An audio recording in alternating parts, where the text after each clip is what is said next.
Tonight, Princess Diana's butler, Paul Burrell, he sold intimate details of palace life to the tabloids, setting off a royal scandal that's infuriated Di's own family.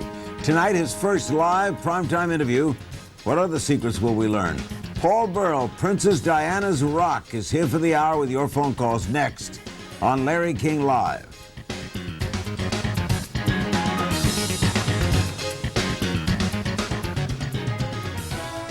Paul Burrell's our special guest. He was Princess Diana's longtime butler and confidant. She referred to him as her rock. He was arrested on charges of stealing more than 300 items. That whole trial collapsed when the Queen literally exonerated him, and we welcome him to Larry King Live. And what's life been like for you? It's been a roller coaster of emotions, ups and downs. When you were arrested, yes. Were you shocked? I was.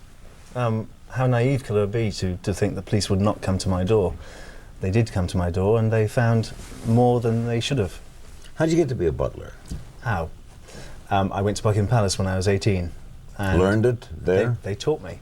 For 3 years, they taught me the ropes and how to behave and how to speak properly and behave properly around the palace. What does a butler do? A butler does everything for his master. Helen Mirren said, was it Helen Mirren in the film Gosford Park? She said, to be a servant is to have no life. And that's exactly what a butler does. He has no life. Yet you're married, have children, yes. Right? Mm-hmm. So you're able to have that kind of life, aren't you? Well, true, for some of the time. But your boss always comes first, and the princess always came first. And my came before your wife and yes, children? That's right. My family knew that. And accepted it? Yes, they knew and understood it. How did you get the specific job of being her butler? Well, the princess was looking for someone she could trust. And I was looking after the Queen at the time at Buckingham Palace, and she worked on my wife. She said to Maria, wouldn't you like to come and live at Highgrove? It's beautiful down in the countryside in Gloucestershire. You could have an idyllic lifestyle there, so why not come and look after Charles and I in the country home? And I said, no, I couldn't go, I couldn't leave the Queen. And she said, of course you can. So I did, and I went to look after them, both of them, at Highgrove. And looking out means anything they want? Everything. Every single aspect of their life. Absolutely everything. Where they want to go, you take care of their travel, you do all the kind of things, lay out their clothing? Well, a valet or a dresser normally does that, but if they're traveling alone, then yes, you take all responsibilities. What was she like to work for? She was sometimes very difficult, but interesting. She was an amazing lady, huge amount of giving, and wherever she went in the world, she was embraced, especially in America. There are lots to talk about tonight. We'll be taking calls. How do you account for her power? You said especially in America. Yes. How do you mentioned to me before we started she was going to live here, right? That's right. Yes, she had plans to live in Malibu. And Malibu. Yes. And you know, was she going to marry the friend who died with her? I never saw any plans for marriage. I have to say that because that's true. But she did want to come to America because America is all embracing, isn't it? People are easily forgiven here in the States and not so much in England. She wanted to come here and start a new life, a great place to bring the boys for summer holidays, and a great lifestyle. All right, what happened with the items? How did those items come to you? How did you come to possess them, etc.? Give me the story. Well, during my time with the princess, she gave me lots of things to keep safe. She was paranoid about her security inside the palace. She never knew who was coming in and out of her rooms at any one time. Really? No, because when she was away, a plumber or electrician or somebody could have been entering her rooms and looking at her private things. So she gave me things to keep safe and said, Paul, you take care of them. They're safe with you. Other things she'd given to me and my wife and my children as gifts. She was a very generous lady. She gave Maria her cast-off clothes, Versace, Valentino, all the beautiful clothes that she didn't want, Maria had. Handbags from Gucci, Valentino handbags and Lana Marks, handbags from famous designers. So all these shoes, handbags, clothes, the police said, of course they don't belong to you, Maria. They're not yours. They belong to the princess, and took them and said that I'd stolen them. Of course I hadn't stolen them. What, they were given to you to take care of, and yes. What had you intended to do with them after she died? Well, some of the items she'd given to me, she said destroy them. Very recognizable suits or hats. And they were in my possession at the time of her death. But after she died, Larry, I couldn't burn anything or destroy anything which belonged to her, because I was going through a very deep grieving process, and actually I wanted to keep everything safe. And in a way, I sort of mummified everything. Yeah, so you had no idea of keeping this for sale or profit? No, or absolutely not. No. Step right up and buy a lady's hat. No. The police said, of course, I was selling things to America. What they didn't know was I have some very close American friends who had supported us during the time we didn't have an income. A very wealthy American family in Manhattan had sent us many thousands of dollars, and of course the police thought that I was selling items to these people for financial gain. Did you reveal that family's name? Could I reveal that Yeah. family's name? Would that be very fair to say that? Why not? If they helped the Queen, they would Well, yeah, help. they helped us a great deal, Mr. and Mrs. Ginsburg in America, in Manhattan. They're a very, very generous family. A couple that, well, what does he do? He's a financier and works in the city. All right, so you have all this stuff. Now you're arrested. Yes. Did you fear that nothing happening like the Queen stepping in, you'd be found guilty? Yes, of course. When you're sat in the #1 court in the Old Bailey on trial, in a place where murderers and rapists had sat for generations, and people were taken from that dock downstairs and hung. So I was sat there thinking, well, my fate's sealed. I'm going to prison. I can't prove myself. The only person that could prove that was the lady that wasn't here anymore. But you also knew the Queen knew. Well, I did, but you know, Larry, conversations I had with the Queen I thought were private. A one-to-one conversation I had with Her Majesty at Buckingham Palace. We spoke for literally nearly 3 hours. A lot of newspapers said 3 minutes, but actually... Standing all the time, is that? Stood. We stood in her sitting room. Why don't you sit in her sitting room? No, well, she didn't invite me to sit down, so I stood with her, and we chatted. And so you knew she knew you did nothing wrong? Yes, absolutely. She But trusted you didn't me. expect her to come forward? No, I didn't. Because queens don't do that. Unprecedented. Why do you think she did? Because I felt she really thought at the time, this has gone far enough, and she never expected it to go that far. And she had to step in. The Queen's incapable of telling a lie. She can't tell lies. She's a good, kind Christian lady. Fascinating woman. And how did you get the news that she revealed it? My Lord Carlisle, my QC, in the Old Bailey, he said, Paul, it's over. And I thought, what's over? Where were you? I was sat in the dock. And the court... What do you mean he was in the courtroom? In the courtroom. And he beckoned me to come out of the dock, which is the place you sit, surrounded by glass. And I stepped out of the dock and went to him, and he said, the Queen's stopped the trial. And I literally embraced him and cried. Because it was and such a why relief. suddenly did everyone come down on you? Because I sold my story to a tabloid newspaper in England. And why did, that was the Mirror, right? The Daily Mirror. Why did you do that? I had to do that because I had to, A, tell my story. I was denied telling my story because the prosecution had had their go. They'd had 2 weeks to try and prove me guilty. It was my turn then to tell people why I was innocent. Plus, the amount of money which I received for telling my story replaced the money which I would have earned the previous 2 years when I didn't have an income. You were out of work for 2 years? I was out of work for 2 years. You had a shop though, right? I did. I had a small flower shop which had a small income, which paid for small expenses such as paying the phone bill and the electric bill. But in that time, there was no money coming in. Maria had to sell some of her jewellery. I had to spend the boys' savings. We cashed in our life policy. So you needed the money? We needed the money to replace that and debts. And what happened is what? Every other tabloid jumped on you, right? They all turned against me. Were they all offering you money before they turned against you? They were, but when I was acquitted, the day I was acquitted, all the newspapers were for me. The day after I'd signed the deal, everyone was against me except the Daily Mirror.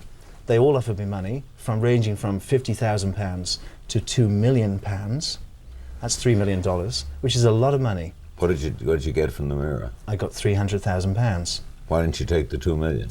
Because I'd have to sell my soul. Meaning they wanted what? They wanted everything. They wanted the lot. Paul Burrell's our guest, the former butler to Princess Diana. We'll be taking your calls as well. This is Larry King Live. Don't go away.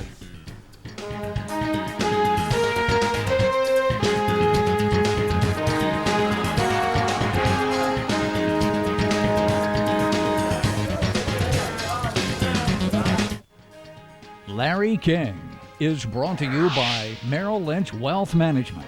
We'll help you find a smart place for your money.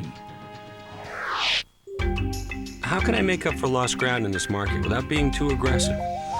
Protected growth investments are a good place to start. A Merrill Lynch financial advisor might suggest these to let you take advantage of the upside potential of the equity markets while protecting your downside.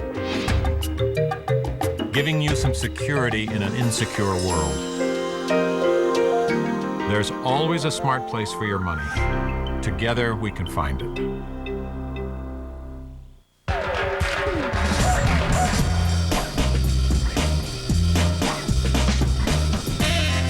Open up with Samsung Color phones.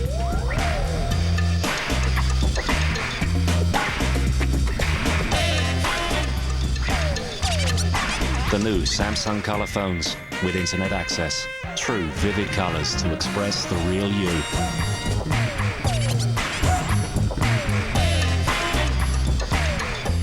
In 1868, an American tradition was beginning, and Pacific Life was founded, both built on principles of persistence, performance, and strength.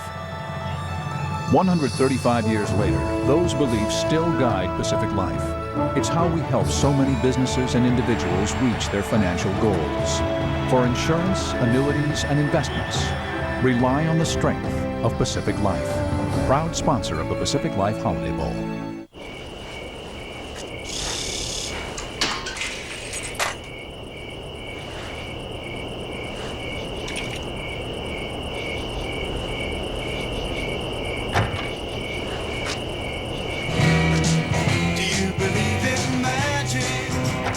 It may never be this easy to get into a Mercedes, but we're working on it. Come in today to the Mercedes-Benz year-end celebration, offering more models than ever. Going on now at your Mercedes-Benz dealer. This holiday season from TNT. This is your niece. How come she doesn't like me? That child is not my responsibility. But you're a family. See Mary Tyler Moore in a movie that proves life's greatest gifts can come in surprising packages. This is the merriest Christmas ever, Aunt Letty. Oh. See Mary Tyler Moore and Burt Reynolds in a TNT original presentation, Miss Letty and Me. See the world premiere, Sunday night at 8 on TNT. We know drama. Because she didn't have a voice. She was trapped inside a palace, and she tried to shout out and no one would listen. Did you know about her bulimia? Yes. How did she manage to stay healthy? Was she throwing up her food? Yes, that's what happens. She thought she was fat? Yes. I aided and abetted. I provided bowls of custard, rice pudding, yogurt, you name it, it was there. To do and what I helped. with? Well, because what happens is people eat large amounts of food and then get rid of it. And you know what's going to happen.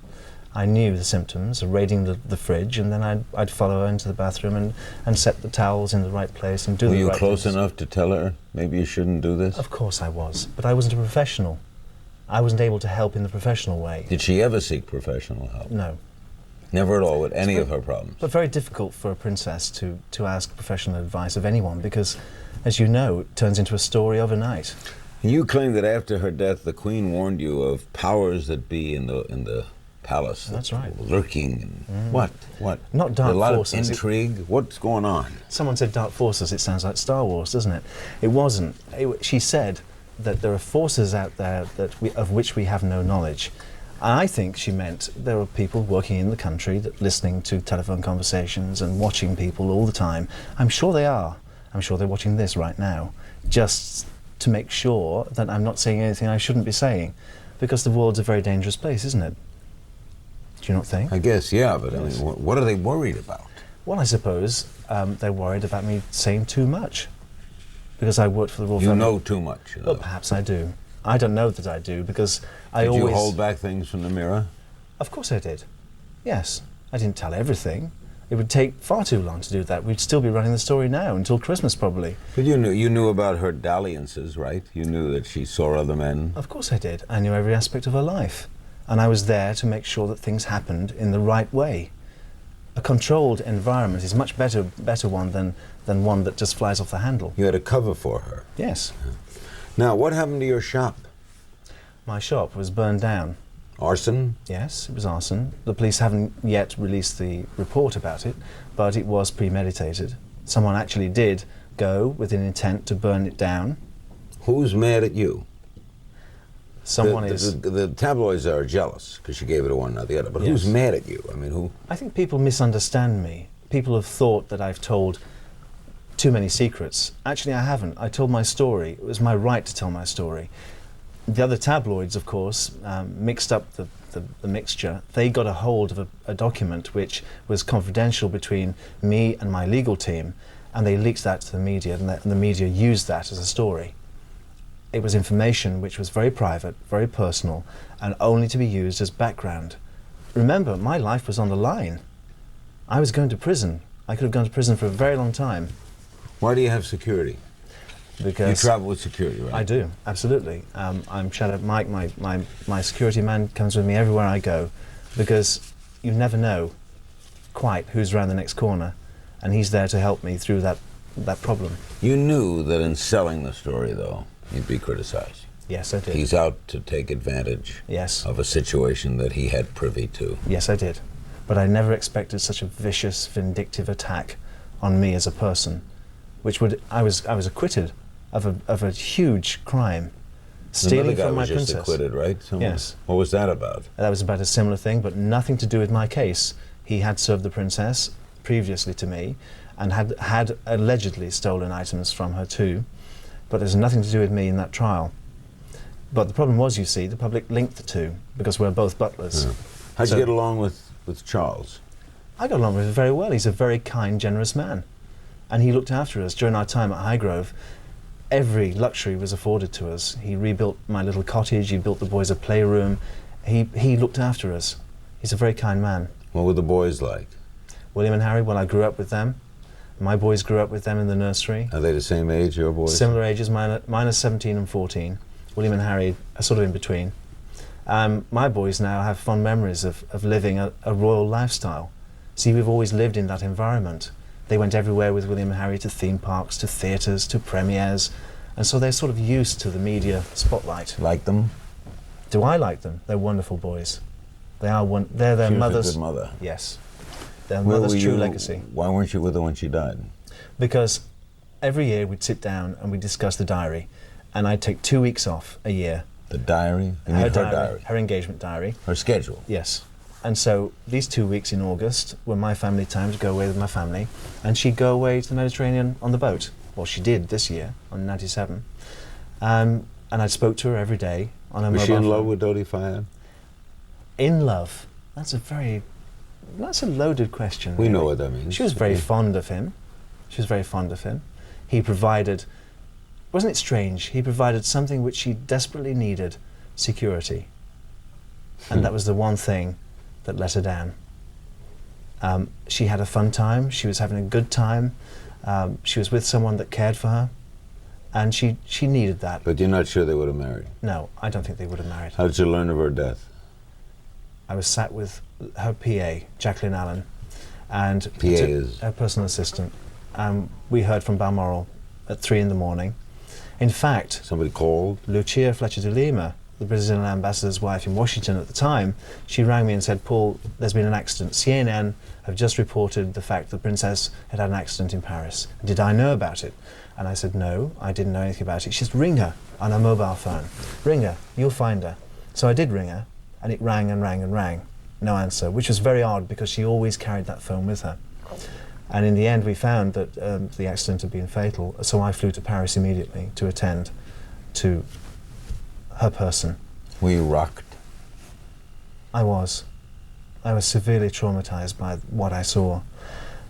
But you know, I think there should be someone there for everyone at that time, because there's no dignity in death, and you can't actually take care of yourself. So isn't it a comforting feeling to know there's someone there that can do that for you? So what role did you play? What did you do? I looked after her. I took care of her.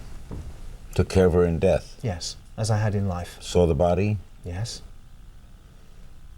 Attended to the funeral? Yes. Watched over her, stayed with her, kept her safe. You loved her? Of course I did. I defy any man to say that they didn't meet her and fall in love with her, because she was such an enigmatic, vibrant, lively person. She was a lovely person. We'll be back with more of Paul Burrell, and we'll be including your phone calls. Don't go away.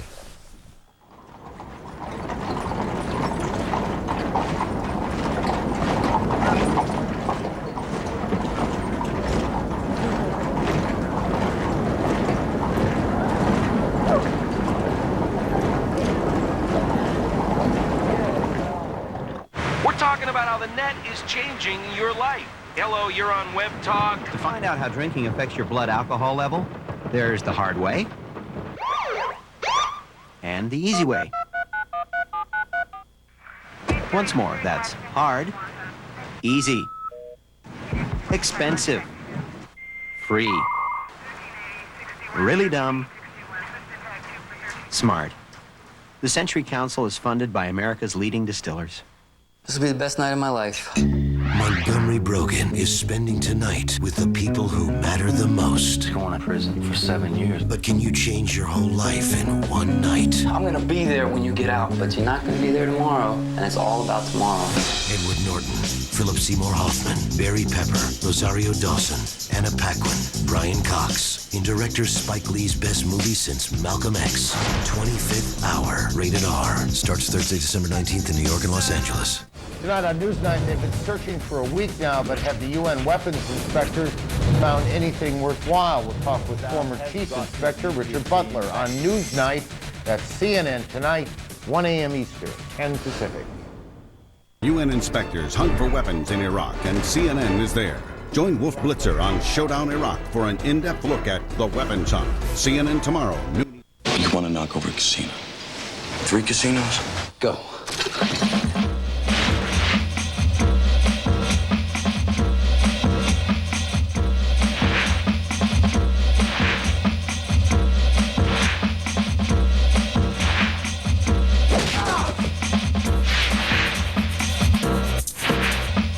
You gotta be nuts. Exactly.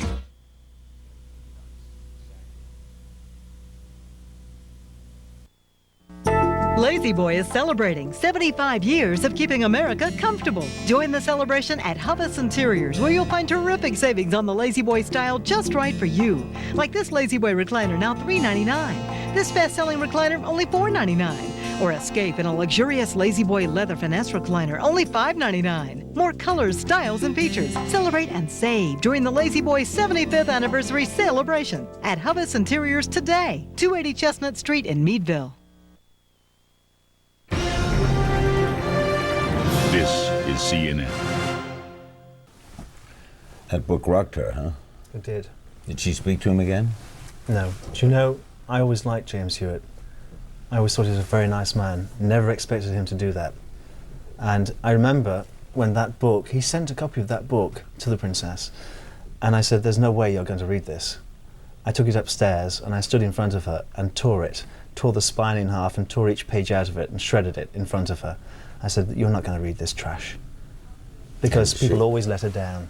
And she never did? No. No. Didn't she play part, don't you play a part in your own disappointments? Yes, but how disgusting for another human being to actually do that to another. What's between two people and is very personal and private, and love is the most precious thing. She allegedly taped a conversation with a former royal servant who claimed to have been a victim of a homosexual rape by a close aide to Prince Charles. Whereabouts of that tape is a mystery. Do you know anything about it? I saw the tape. I knew the tape's existence. It was mentioned in my trial. And I knew that the tape was what it was purported to be, because the princess told me. I never heard. The current Vanity Fair has a picture.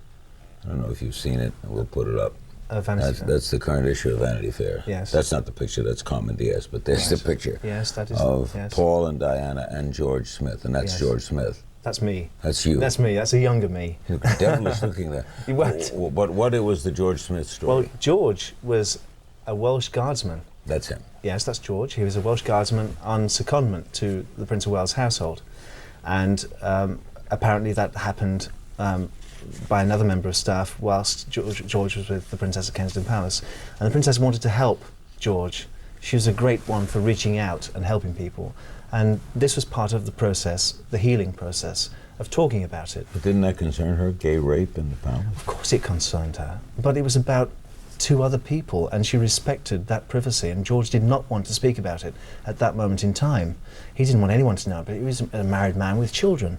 He was ashamed of it. So, you know, it was his decision, and the princess adhered to that, and quite rightly.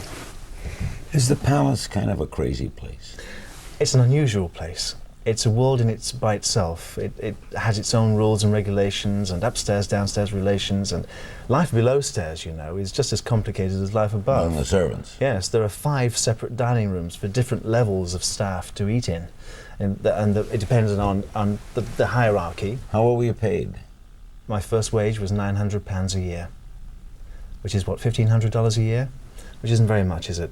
What was it at the end? At the end, it was a great deal more because the princess had become a very wealthy lady. And the first thing she said when she came into her settlement, which was something like £14 million, $20 million, she came through the door and said, the first thing I'm going to do is I'm going to give you a pay rise. And she did.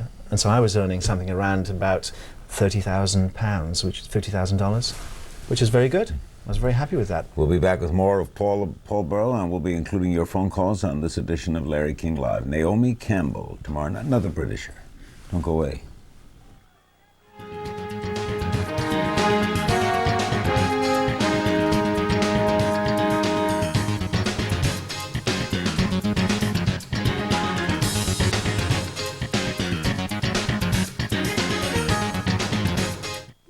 The fate of the world will soon be decided. The dominion of evil grows even stronger. The peril of the ring bearer deepens, for there is another who hunts the ring. These are my people, and I shall die as one of them. The Lord of the Rings, The Two Towers, rated PG-13, starts Wednesday, December 18th.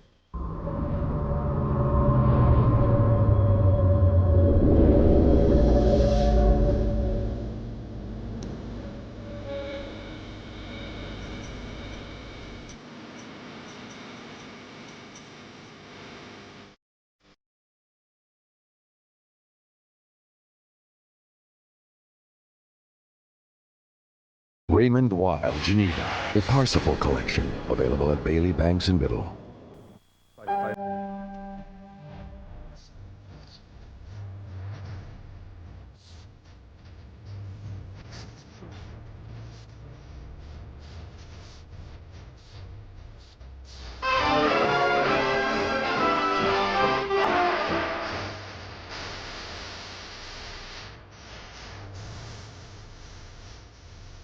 Let it snow, let it snow, let it snow.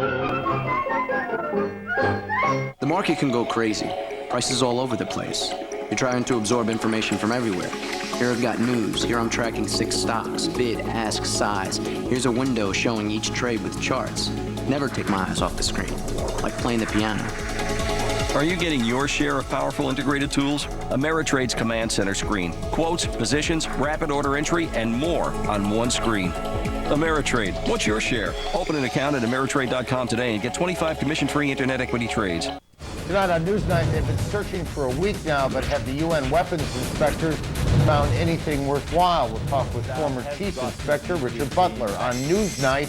That's CNN tonight, 1 a.m. Eastern, 10 Pacific. CNN tomorrow, it's the final countdown. What will Saddam reveal? How will our president respond? On the next American Morning, we'll investigate the latest on the weapons hunt. We're live inside Iraq. CNN tomorrow, 7 a.m. Eastern. Were you one of those people? I was one of those people. I told her. Well, yes. How do you tell that to someone? Well, I found myself in a very difficult position, Larry. I was standing in 2 camps, with a foot in each, looking after the prince during the week at Highgrove and the princess at the weekend when she came with the boys. And life wasn't easy. So you knew he was having a relationship with Camilla? Yes, I did, yes. Why did you tell her? Well, she already knew. There were other people telling her too. And quite frankly, I used to say to her, don't ask me difficult questions. It's so difficult for me. Please don't put me in that position. And she used to say, I know you know everything. I know you know what's going on, and you should tell me. But of course I couldn't at that stage because I was looking after both the prince and the princess. But then you did. Well, because eventually I was only looking after the princess, so I could be honest and true. Did you know Camilla? Yes. Like her? She's a very nice lady. She's a very nice lady. The main players here are all very nice, yes. Right? Well, it's true. It's true. It's human nature. It's life. And the prince made a decision. It's his decision. He decides exactly who he wants to be with, and he will probably decide to get married one day. Why shouldn't he? They were cheating on each other, though. Well, complicated lifestyles. I would say. Very complex and complicated. By the way, Paul's on the front cover of Hello magazine. Did you know that? Well, I have not seen it. Are you going to show it? I think we're going to show it. I haven't seen Are we going it. to show the front cover of Hello magazine? Oh, there wow. it is. Hello. Oh, wow. Now, what is Hello the People magazine of Great Britain? Hello is the widespread magazine in the Britain. Is it a yes. fair? Is it a good? It's a good representation of people's lives. I'm in it. This issue with my family, because this happened to my family, not just me. And my boys, Alex and Nick, said, "Dad, we want to be there. We want to stand beside you. We want to support you." And my wife stood there with me. And yes, we are a family, a very loving, caring family. Are you going to do a book? Am I going to do a book? Now, about all this? What about all this? I might. I might. You did a Do you book think it did before, sell? but it was about. Do I think it would sell? Yes. Yeah, I think it would sell. Do you But think you'd that- have to write. You'd have to write a book that included what they wanted to give you $2 million for it. You didn't want to tell. It would have to be more than you've told. Yes, and we've already signed that deal about my autobiography before we came in the studio, Larry, didn't we? You did? Are you going to do an autobiography? Really? Well, never Tell say, us. never Break say it here never. tonight. Never say never. You'd be interested. How could you say never? I've had such an incredible life. I've lived 2 lives in one already. What's in store for me? Goodness knows what's ahead. Your previous book was in the cookbook area, right? Yes, it was. It was an entertaining, light-hearted book about recipes and... Valdosta, Georgia, as we go to calls for Paul Burrell. Hello. What is your happiest memory of Diana? My happiest memory of the princess. Oh, how many? How many? We haven't got all night to talk about it. Give us one One story. thing. Do you know the day she was married, I was looking after the Queen at Buckingham Palace. And she ran down the red carpeted corridor with her train rolled up in a ball like that. She'd rolled it up like that. And she was running down the corridor, and I could see the diamond tiara flashing. And she was running towards me, and I thought, that is a picture that will always be with me. That picture of pure happiness. That was the happiest day of her life. She was very much in love with him, wasn't she? She was. She adored him. She fell in love with the prince, and she became a princess. Dallas, Texas, hello.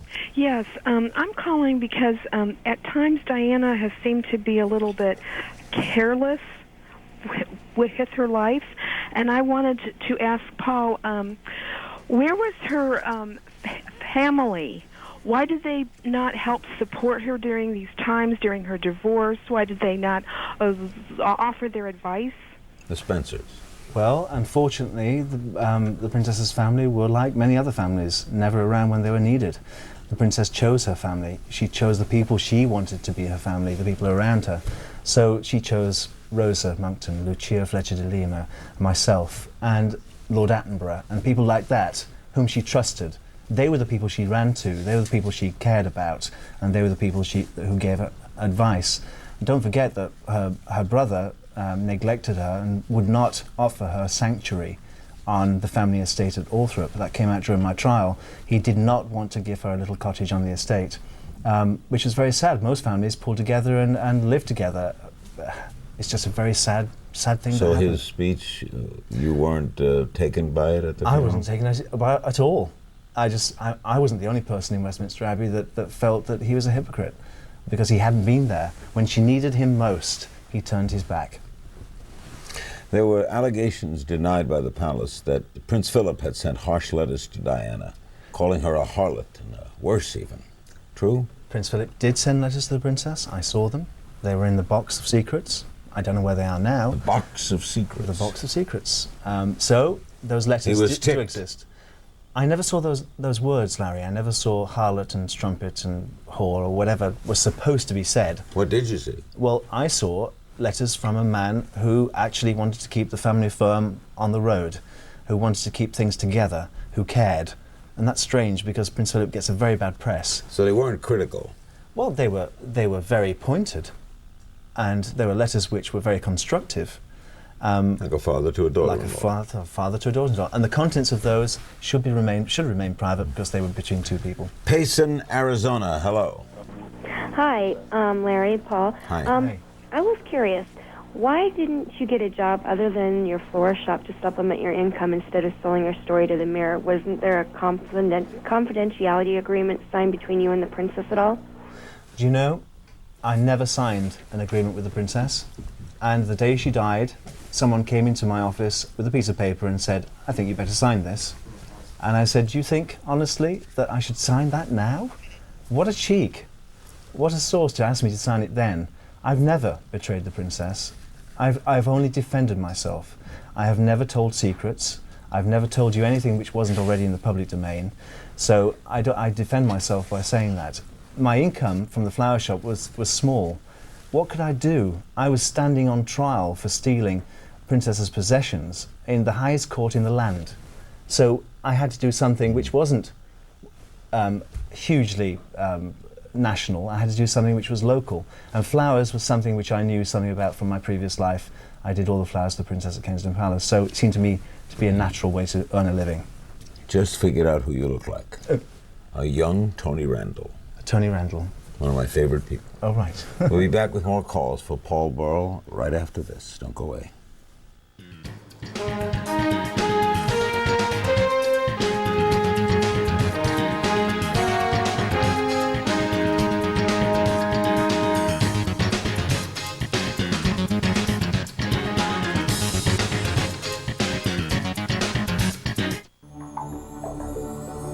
Just because a toothbrush is electric doesn't mean it works like a Sonicare.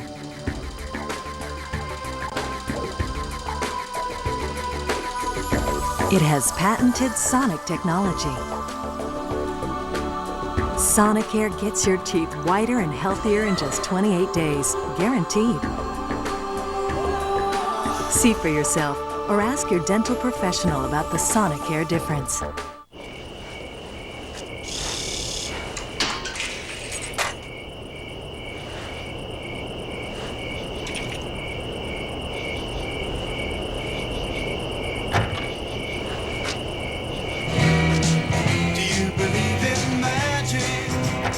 It may never be this easy to get into a Mercedes, but we're working on it.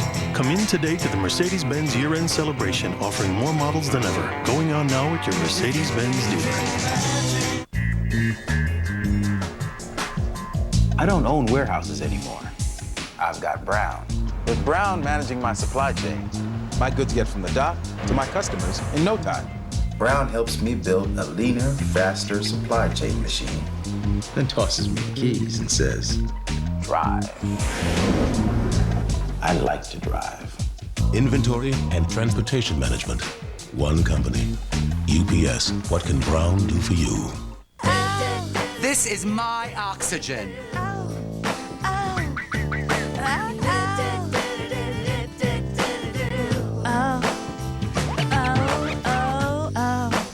Do I talk too fast for you? No. The Oxygen movie, free on cable TV.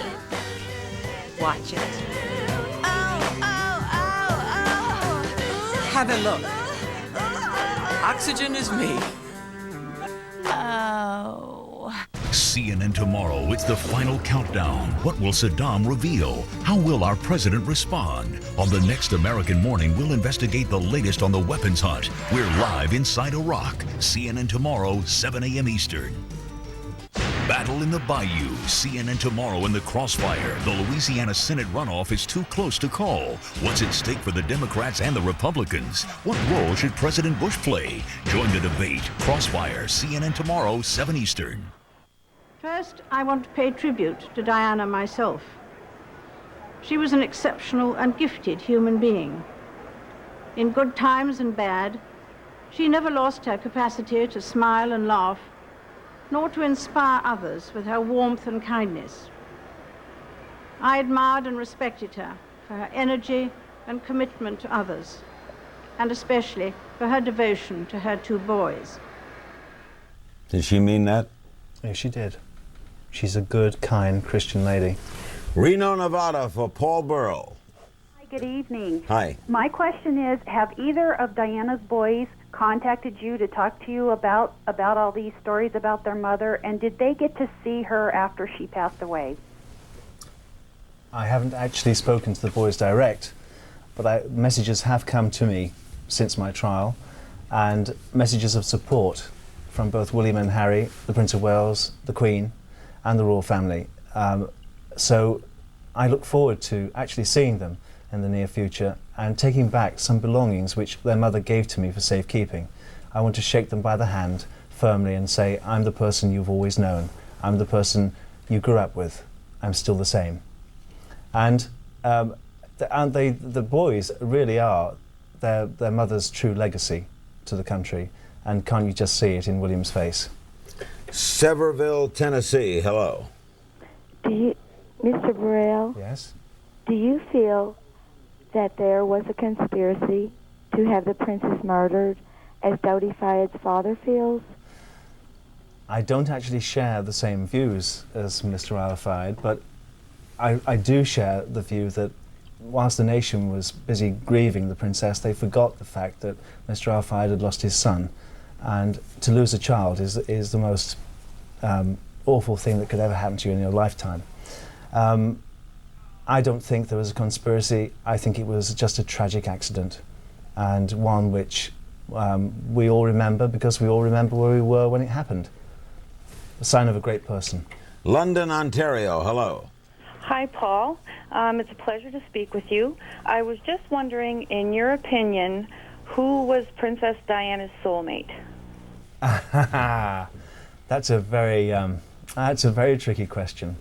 Who is a soulmate? I can't tell you that because that person is very close to me too, and I would not wish to discuss that any further. But you don't have to guess. It wouldn't take a million guesses to guess who that was. A male, right? Oh yes, a yes. soulmate. Other than Mother Teresa. Yeah, someone she deeply loved. Yes, yes. Loved when she died. Yes. And you say we should notice, because I don't know who you're talking. Vancouver, British Columbia. Hello. I have to be very discreet. Hello, Paul. Hello. I think you're a very honorable man. Thank you. I was wondering how you feel now about her brother Charles, who the grandstanding at the funeral, and what's come out now, how he did treat her. Well, I always knew how the family respected the princess's life. I always knew what happened behind closed doors, so it was no surprise to me. I personally have no wish to ever visit Althorp, although, you know, that's the resting place of the princess. And it's sad, isn't it, to think that one has to pay £10.50, almost $20, to pay your respects to the princess at her family home, when in America you don't have to do that with your president. It's there for everyone, and everyone can go. Every walk of life can go free, and that's as it should be. Los Angeles, hello. Hello. There have always been rumors that James Hewitt is the father of Prince Harry. Is this true? That is not true. The princess didn't even know James Hewitt at that time. So, a lot of rumors abound in this place, right? Is that just because he's got red hair? Is it? All the Spencer family have red hair. It's one of those things. I have no idea why. Why is there such incredible interest in the doings of people who, by just being born, yes, were suddenly, you know, we're fascinated by. Would you want to be royalty? No, absolutely not. I want to be anonymous. I don't want to be known. So to lose your anonymity it's a very precious thing to have, to be able to go anywhere and do anything and see anybody or say anything. You can't when you've lost that. You're trapped. And our fascination with them must have to do with that. Yes, we are fascinated by them. No one wants to live there, do they? No, no. You don't want to live in it? No, no, but it's part of what made Britain great. It's part of our fabric, British culture. It is what made Britain great. Asheville, North Carolina, hello. Yes, good evening, Larry and Paul. Hi. Hello. I have a question for you. Was there no one in Princess Diana's life that she could confide in and trust outside of her family? Well, she had me, and she had Lucia Fletcher de Lima, and she had Rosa Monckton. She had those people she chose, and those people were very dear to her because they told her the truth. And although sometimes we told her the truth and she didn't like it, she always knew it was the truth. How about her friends in America? Her friends in America too. Yes, she had many friends throughout America. What was her biggest fault? Biggest fault? Being too generous. Generous to a fault. Yeah, she gave everything away. An easy touch. Yes, well, what she did, she always said that it's much easier to give than receive, because there are no strings attached to giving, and there are too many attached to receiving, which is true if you think about it. So, easy for a hard luck story. Yes, and she was betrayed so many times because she was such a famous person. Everyone wanted to know about her, and everybody told their story. Everybody wrote the intimate details and secrets and washed all that linen in public. I've been accused of that. But of course, if you read my story, if you read my story in the Daily Mirror in England, you'd know I hadn't told anything but the truth. And that wasn't half what I would have said if I'd got into the box. Can you imagine being cross-examined by the prosecution about every aspect of 21 years' life in a royal palace? I didn't want to go there. I really didn't. But if you do write a book, if you do, you're going to have to go there. That's what the publisher's going to say. You know, that's our interest. Yes, but money's not the most important thing in life, Larry. It really isn't. I've seen tremendous wealth and fame and all of that royalty behind closed doors. It doesn't bring happiness. People around you that love you bring happiness. Was it easy for her to have a lover come to see her? When I was around, yes. You would be the cover? I would. I'd facilitate any meeting which she required. Would they come through back doors and yes, sneaking around? In car boots and under blankets and any way I could. You got a good story. We'll be back with our remaining moments with Paul Burrell and more phone calls. Don't go away.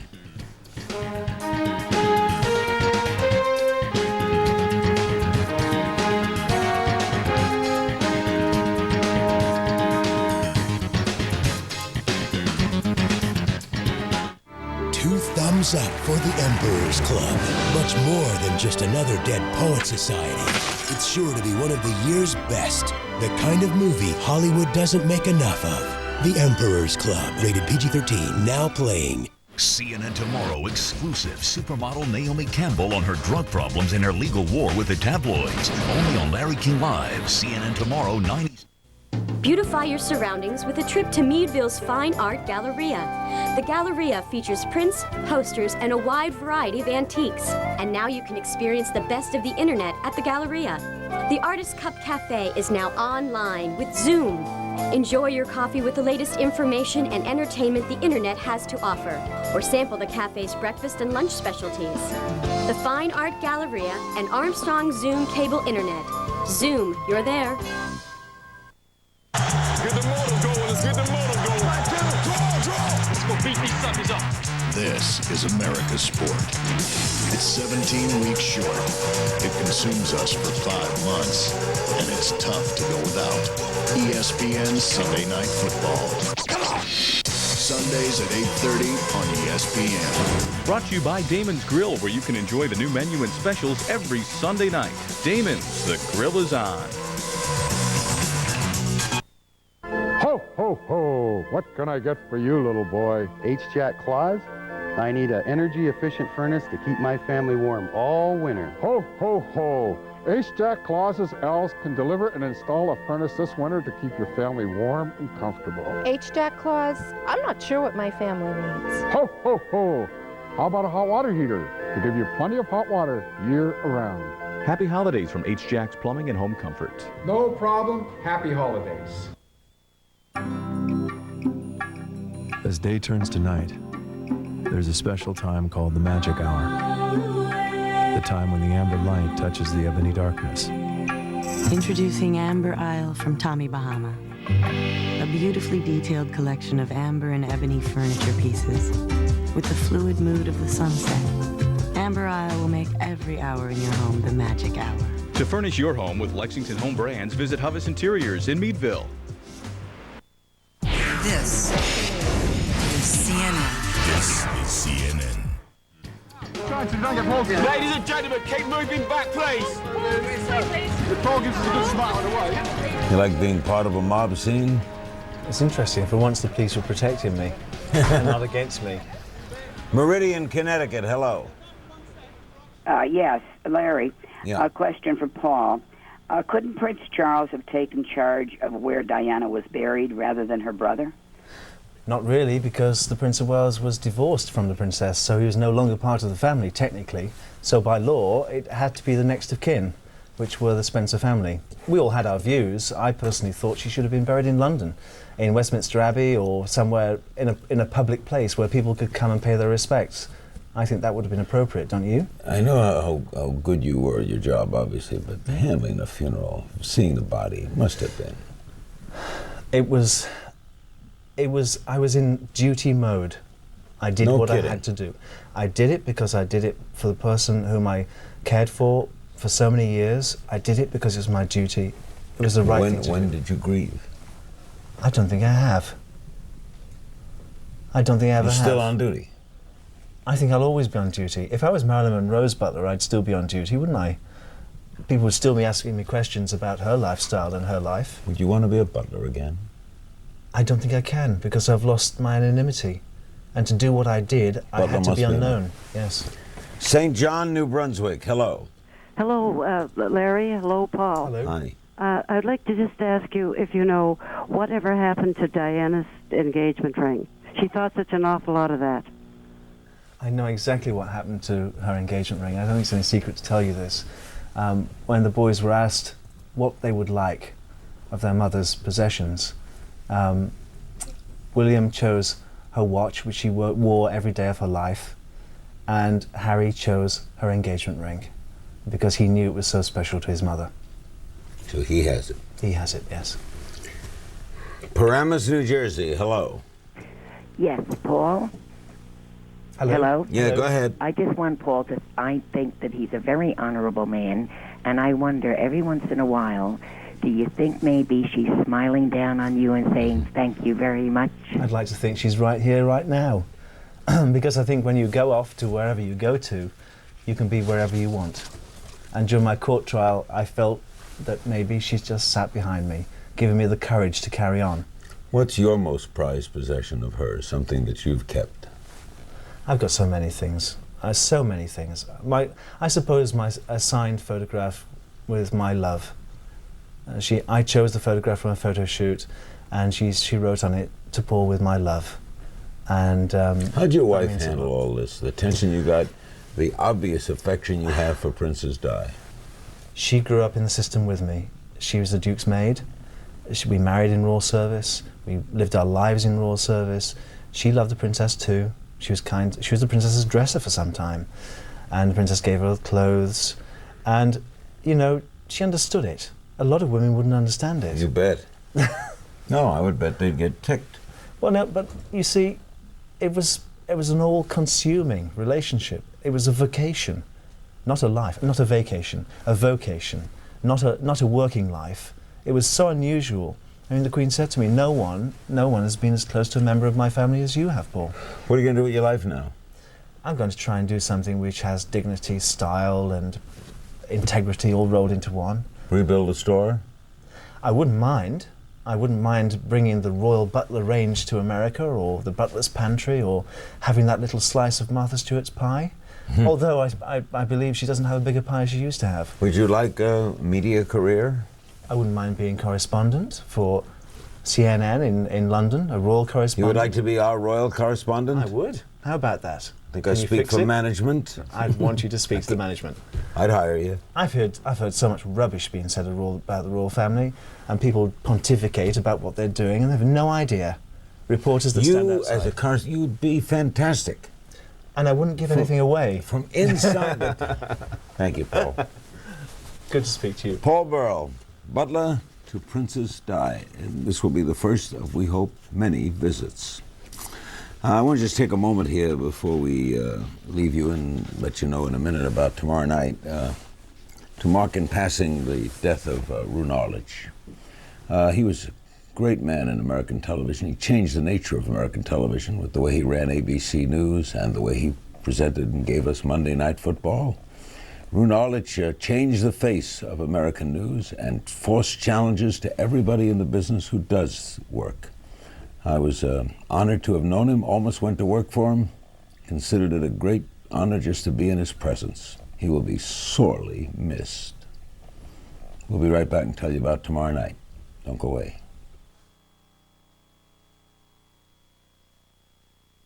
We're talking about how the net is changing your life. Hello, you're on Web Talk. To find out how drinking affects your blood alcohol level, there's the hard way and the easy way. Once more, that's hard, easy, expensive, free, really dumb, smart. The Century Council is funded by America's leading distillers. For eons, it was an oasis in the prairie. 7,000 acres of R&R for migratory ducks and geese. It dried up a century ago. But now it's back, abundant with waterfowl that darken the sky and fill the wind with chatter. The wetlands are wet again, with distant water delivered by pipeline, supplied free by Williams. Energy is our business, but the environment is everyone's business. America Online's the best place to celebrate the holidays. Go to AOL keyword holidays for all your holiday needs. I do all my holiday shopping on AOL. It's great not to have to get in the car. On AOL, there's a gift for everybody on my list. I get all the holiday music I want. Recipes for pies and all kinds of stuff. I share holiday photos with my family. Well, with AOL, I can actually relax and enjoy the holidays. Happy holidays from America Online. Call 1-800-4ONLINE or pick up a free AOL startup disc at these locations. Change that to 6. I'm happy to meet him. Get Preeb on a plane today, okay? I need him here. I'll take the meeting, just keep it short. Well, just as long as I'm out by 7. Hang on a second. Thomas, did we get a new car? Oh, no, sir. Your car is in for service. This is my car. Surprise yourself with the simple elegance of the Ford Taurus. If you haven't looked at Ford lately, look again. CNN Tomorrow, it's the final countdown. What will Saddam reveal? How will our president respond? On the next American Morning, we'll investigate the